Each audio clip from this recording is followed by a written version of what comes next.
Hey guys, what is up? It is me, Paige, here once again with another video on Arrow Season 8, the final season. So of course, you know, Arrow's rolling around. We're only like, I think we're about 8 weeks away from Arrow being back. I think 8 weeks from yesterday, from when this video goes up, Arrow will be back. It comes out a week after Flash starts. So yeah.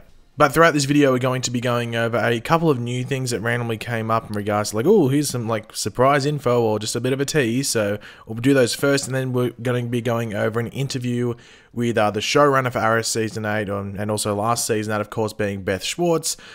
She answered a lot of questions, which are both in relation to Crisis and Infinite Earths, as well as just Arrow Season 8 in general. So yeah, a decent amount of interesting stuff. But of course, throughout the video, be sure to let me know all your various opinions in the comments section down below, whether it be about the couple of things we go through at the beginning or the stuff from the interview. I'm interested to hear, or at least read, what you guys have to say or type.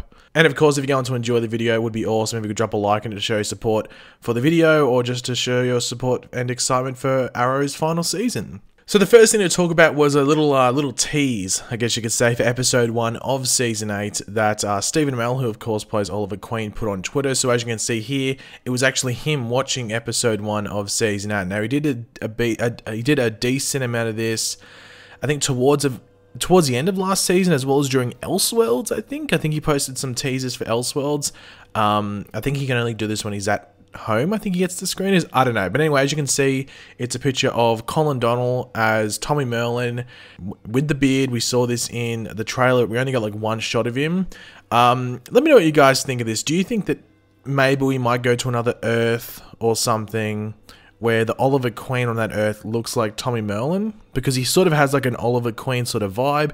Or they could make it that like the roles are swapped. So the Merlin family was like where the Queens were in society in Star City or Starling City. So basically, it's like a what if Tommy Merlin was in that position and it was just Tommy Merlin. Like he wasn't Oliver Queen, he was just Tommy Merlin, but he was in that situation. Do you think that's possible? Let me know in the comments. And the other thing that came out, which I was surprised this was being reported as like confirmed, because I swear to Bebo that John Barrowman put this on Instagram like over a month ago. But essentially, apparently, like over the past couple of days, it was confirmed that Malcolm Merlin was in episode 1. He would be in this season, but we knew this from episode 1's script because we could see the cast list and the character list, and we saw John Barrowman and Malcolm Merlin there. And also, John Barrowman was posting pictures of him on set and at the trailers for Arrow Season 8. Like it had Colin Donnell there with the beard and everything. So I was surprised it took this long for it to be quote-unquote confirmed. So I guess that's somewhat news, even though it's not news. But yeah, let's jump into this interview with Beth Schwartz. It's from TV Guide. I'm 99% sure it's TV Guide. I will leave the link to the interview in the description down below, because I'm not going to go over every question, because some of them were like joke ones towards the end, so I left them out. But if you want to read all the interview and just its source, I guess it's linked in the description down below. As usual, or as per usual, when we go through like these interview type of things, we might not stop on every single point, but if there's a question and an answer that, you know, requires us to go like, hold on, pump the brakes, mate, let's have a chat about this, then we will do that. So yeah, Beth starts off by answering this question. Why did you guys decide to reveal in the season 7 finale that Oliver would die in Crisis on Infinite Earths, rather than saving that twist for the actual crossover? And how does having that out there affect the direction of season 8? I think we decided to do that because it's the story. We didn't want that to be the shock that he dies. And having that tease at the end of season 7, we were hoping it would bring everyone back to be like, oh, how does he die? What do you mean he dies? Does he really die? You know, because on our show, you never really die. So we just thought that would be a great way to end the season, basically. And also everyone's theories, because that's the fun of watching a show and having a mystery. Everyone trying to guess what's going to happen. And speaking of those theories, is it safe to say there's an element of surprise in store for fans? Yeah, definitely. I mean, this is Arrow, so you think you know what's going to happen, but you don't really. So, once again, already had Stephen Amell saying, hey, Paige, mate, love the vids, hate the theories, they're all wrong. It's another go from Beth, I don't know. But anyway, there was this like, sort of came up after the season 7 finale. People were wondering, oh, like, why did they say this? And I think Beth gives the perfect answer there. Like, that they don't want that to be the shock that Oliver just dies. You want to see that progression and everything around that, and also just keeps a mystery whether he's actually going to die or not. I think a lot of us are like cemented on the theory that he's going to go to the, I guess, whatever the Arrowverse's version of the Paradise Dimension is from the Crisis story in the comics. We believe that's where Felicity went at the end of season 7 of Arrow as well, because apparently Oliver was there as well, and she didn't really die, she just left our existence. So I think that's where we're all cemented on, but they could throw a spanner in the works and surprise us. Maybe that's what Beth's teasing here, but I have to wait and see. How does knowing that he's going to die in the Crisis affect Oliver's story arc heading into season 8?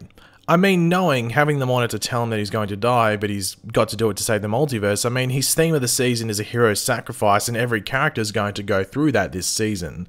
And this is the ultimate hero sacrifice, to know you're going to die, but you're going to save so many people's lives. And that's always been the juggle of the hero, of being selfless and putting yourself and sort of your family, in Oliver's case, a little bit second so that you can do the greater good. At what point in this series did you guys land on the idea of this had to end with him making the final sacrifice? I think that's been something that from the creation of the show has been the ending from the beginning. I know Mark Guggenheim could probably answer this better, but I know that he sort of always thought that that was how the show would end. Now overall with this, like, I'm interested to see how all this goes, because you don't really see much of it in Arrow season 7. The fact that like Oliver dealing with him having to go on this, I guess, this road that's the beginning of his end, if that makes sense. Like, Oliver knew his fate, or like, at least what the promise he made was since Elseworlds, which you could argue like maybe that affected some things in Arrow season 7.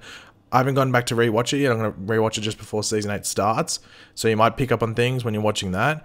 But I'm interested to see how that, you know, flows through season 8, especially some decision making as well. If Oliver knows he's going to die, does he make different decisions and stuff like that? Or if Oliver knows he's going to, you know, quote unquote die, will that affect some decisions he makes? And in regards to the thing about like Oliver being making that sacrifice from at the end was a plan at the beginning, I sort of believe that. I don't necessarily believe that maybe from season 1, but I think maybe when like other shows started to get folded in, like Flash and stuff, and this Arrowverse started building, I think that was it definitely played into that. So I think maybe around like season 3 or 4, they probably thought, okay, if we get to this point, this would be the perfect way to end the show and the character of Oliver Queen in this universe. And without Emily Bett Rickards in this season, how do you guys plan to honour her character even if we're not going to get to see her as much? It's not like just because you can't see her that we're going to forget she was one of our most important characters on the show. And everything Oliver's doing, he'll be conflicted because he had to leave his family. And so that was really, as we saw at the end of season 7, a heartbreaking and hard decision for him. So we will definitely not just shake past that. That last scene between them kills me. I can't watch it, it was so good. I sort of agree with that. The music was a bad choice. I'll stand by that point, but let's continue. How heavily is having to be separated from his wife and child going to hang on Oliver this year? It's going to be pretty hard on him, but he's going to have Dig, obviously, to get him through, but it's not easy. Now, overall with this, there has been a lot of talk about whether Felicity will come back for an episode. She was, and I won't say she, like, Emily Bett Rickards was doing a play in New York, off-Broadway, I think it was, so that's why she really couldn't be at the beginning of Arrow, but I think she was done by like the time Arrow was up to episode 2 or something, so really she could have been episodes past that. I'd expect her in probably the finale, or at least one of the last few episodes, maybe in the Crisis episode, but I'd expect her in at least one episode. I wouldn't expect her in, say, like the last 3 episodes. I don't think they're going to do that, because they really got to push forward that the last time Felicity saw Oliver was that night that the monitor came. I think they need to keep that cemented. So I think if we see Felicity again, it will be like one of Oliver's final moments, or his final moment when he's in that Paradise Dimension sort of thing, or whenever Felicity might meet him again. Because we could end with like Oliver being taken there, and then there's like a gap, and then there's like a prologue. Is it a prologue? Epilogue? Is epilogue the one that's the end? I think it's epilogue. If it's prologue, I think it's epilogue, the one that's at the end. Then they could have a scene there where it is like Felicity and Oliver having like just like a 2-minute thing. It's almost like Harry Potter-esque. Remember like Harry Potter and, I was honestly about to say Gandalf, but Harry Potter and Dumbledore are in like the train station. Could be similar to that, but Arrow style. As for Colin Donnell coming back, was that just good timing having him coming off Chicago Med, or was that always the plan to have him back? Every season we want him back. He's such a great part of the show. We always love having him back. He's such a great guy. And when we knew it was our final season, he was one of the top people. We were like, we have to get him back for our final season. We had a whole list of actors and characters that we went through that we were like, we can't end the show without seeing them one more time. So he was one of those. Obviously, we've already talked about Tommy Mellon enough, but it's cool that that's like the little mention they gave there. And did a large handful of these people you reached out to say, yes, I'm down? Yes, yeah, and it was fun. It's been such, I don't even know how to describe it, but this feeling of nostalgia and also kind of sadness, but then happiness and gratefulness and just all these mixtures of emotions for a lot of us who've been doing this for 8 years. It's a long time. How many callbacks should we expect to see in the final season?